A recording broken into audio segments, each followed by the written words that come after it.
2026ல விஜய் அவர்கள் சிஎம் ஆகிறதுக்கான வாய்ப்புகள் இருக்கா?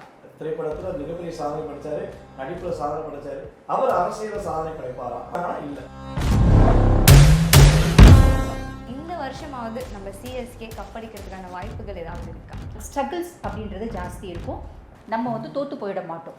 நீ பெரிய லெவலில் முயற்சி பண்ண அப்படின்னு ஜெயிச்சிடுவேன். இயற்கையால் அழிவு தொடங்கிடுச்சு. அது இதுக்கப்புறம் தொடர்ந்துட்டே தான் இருக்கும். தமிழகம் இயற்கையினால் அழிவு இதுக்கப்புறம் நம்ம கண்டினியூவாக பார்த்துட்டு தான் இருக்கும். மேசராசிக்காரங்க கொஞ்சம் கவனமா ரொம்ப கவனமா இருக்கணும். சிம்மராசிக்காரங்க, கும்பராசிக்காரங்களுமே இருக்கிற இடமும் தெரியக்கூடாது, போற இடமும் தெரியக்கூடாது. தனுசு ராசியும் மீன ராசியும் திருமணத்தில் கொஞ்சம் கவனமாக இருக்கணும்.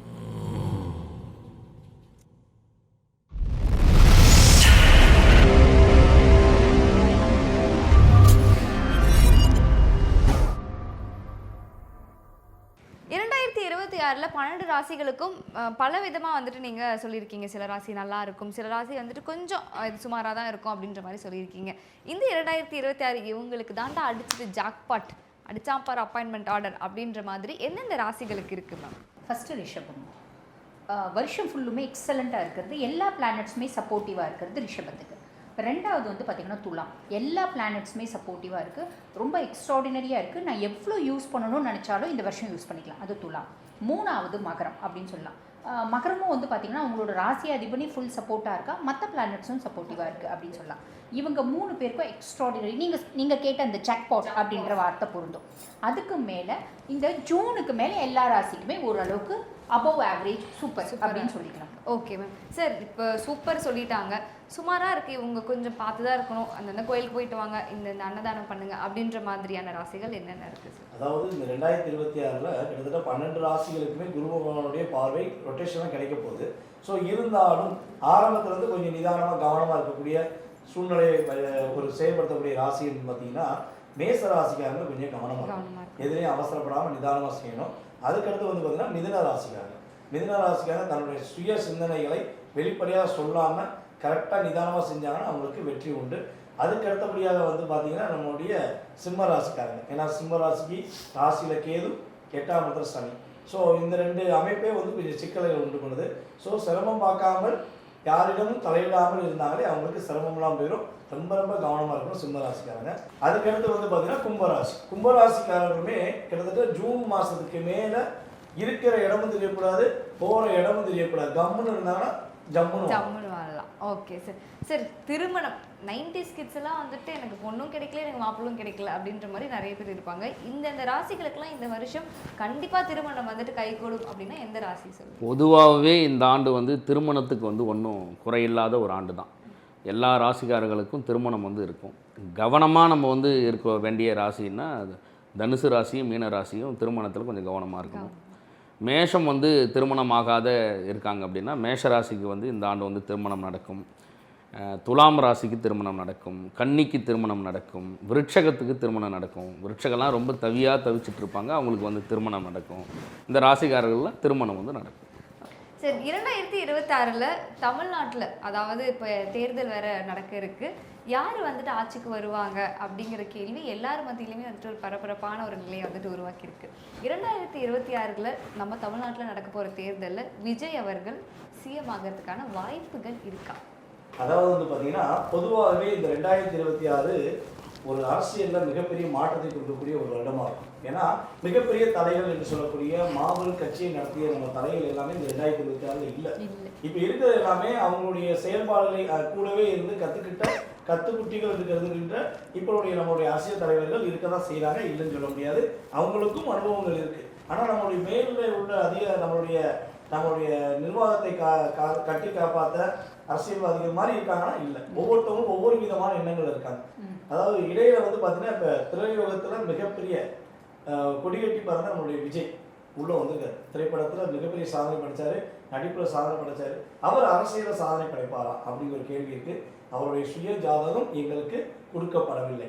ஆனால் நாங்கள் அவருடைய ராசியின் அடிப்படையில் அவருடைய சில சார்ட் நாங்கள் கோச்சார கிரகங்கள் வச்சுருக்கோம். ஸோ அதன் அடிப்படையில் பார்க்கும்போது ஜூன் மாதத்துக்கு பிறகு அவருடைய அரசியல் பயணம் தொடருது. அதாவது எலெக்ஷன் வைக்காங்க அப்படின்னா கட்டாயமாக மிகப்பெரிய வெற்றி பெறுவார். அவருடைய அங்கீகாரம் மிகப்பெரிய சாதனை பெறும். அவர் கிட்டத்தட்ட ஒரு குறிப்பிட்ட வாக்குகள் வாங்கி ஒரு சாதனையாளராக வெற்றி பெறுவதற்கான, அதாவது நம்மளுடைய புரட்சி கலைஞர் விஜயகாந்த் எப்படி ஒரு அரசியலில் மிகப்பெரிய களத்தை பிடிச்சாரோ அதே மாதிரி அவரும் களத்தை பிடிக்க முடியும்.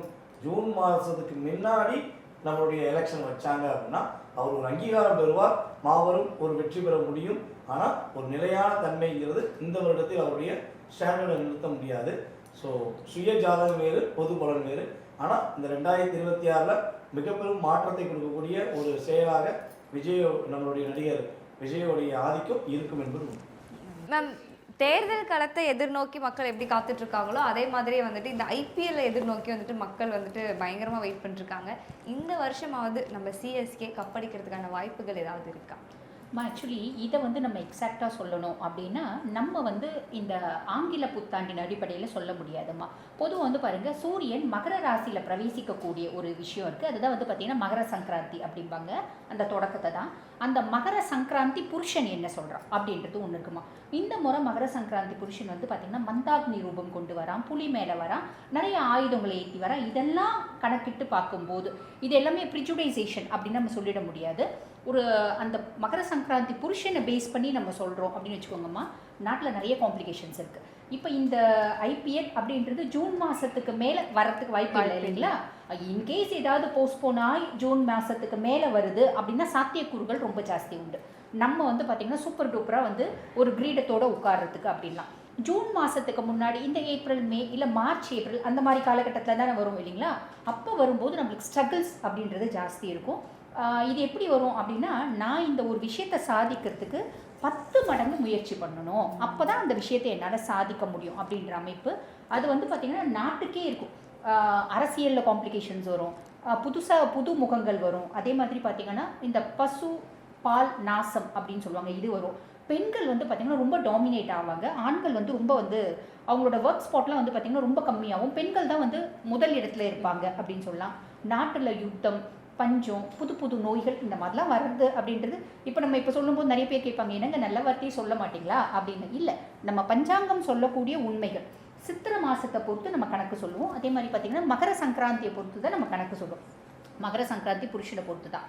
அந்த மாதிரி இந்த மாதிரி நாளைக்கு என்ன நடக்கும் அப்படின்றது நாங்கள் எதை பேஸ் பண்ணி சொல்லுவோம் அப்படின்னா இந்த மகர சங்கராந்தி புருஷனை வச்சு தான். இவர் சொல்லக்கூடிய விஷயம் என்ன அப்படின்னா, நம்ம வந்து தோற்று போயிட மாட்டோம். நீ பெரிய லெவலில் முயற்சி பண்ண அப்படின்னா ஜெயிச்சிடுவேன், கப்பு நம்மளுக்கு தான். புரியுதுங்களா. நீ பெரிய லெவலில் முயற்சி பண்ணல, இந்த கேம்பிளிங் அதிலெல்லாம் போயிட்ட அப்படின்னா கப்பு நம்மளுக்கு அப்படின்னு சொல்லிக்கலாம். Okay ma'am, thank you ma'am. Sir, ஒரு வருஷமும் டிசம்பர் மாதம் வந்தாவே வந்துட்டு தமிழ்நாட்டுக்கு என்ன ஆகுமோ, சென்னைக்கு என்ன ஆகுமோ அப்படின்ற பயம் எல்லாருக்குமே வந்துட்டு வருது. 2026 டிசாஸ்டர், நேச்சுரல் டிசாஸ்டர் மாதிரியான விஷயங்கள் நடக்கிறதுக்கான வாய்ப்புகள் ஏதாவது இருக்கா?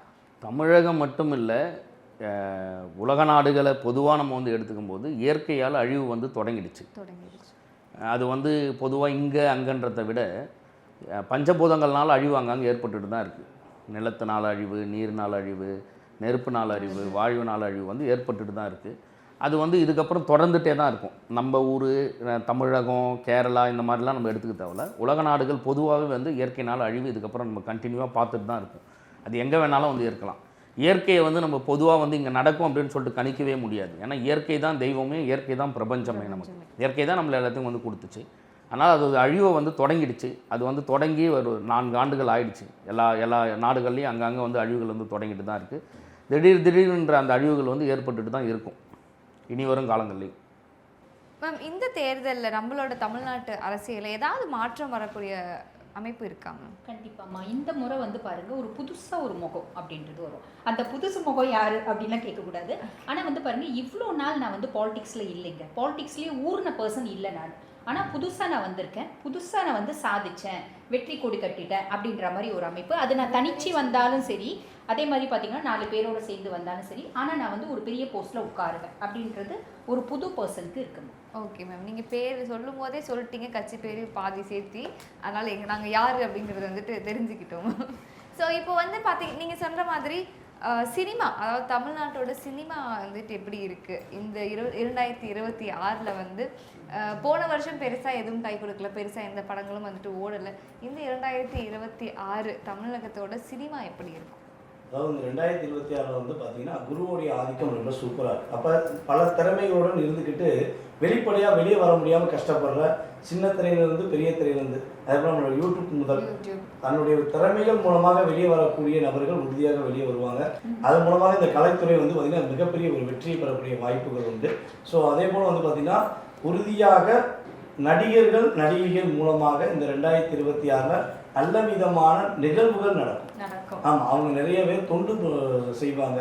அவங்க மூலமாக சில ஆசிரமங்கள் கையெடுக்கப்படும். அதில் உதவிகள் அதிகமாக இருக்கிறதுக்கான வாய்ப்புகள் உண்டு. ஒரு மிகப்பெரிய நடிகர் மிகப்பெரிய மாற்றத்தை கொடுக்கக்கூடிய விஷயங்கள் இந்த 2026 நடக்கும். ரொம்ப நன்றி சார், ரொம்ப நன்றி மேம். நிறைய விஷயங்களை வந்துட்டு பகிர்ந்துக்கிட்டீங்க. ரொம்ப நன்றி.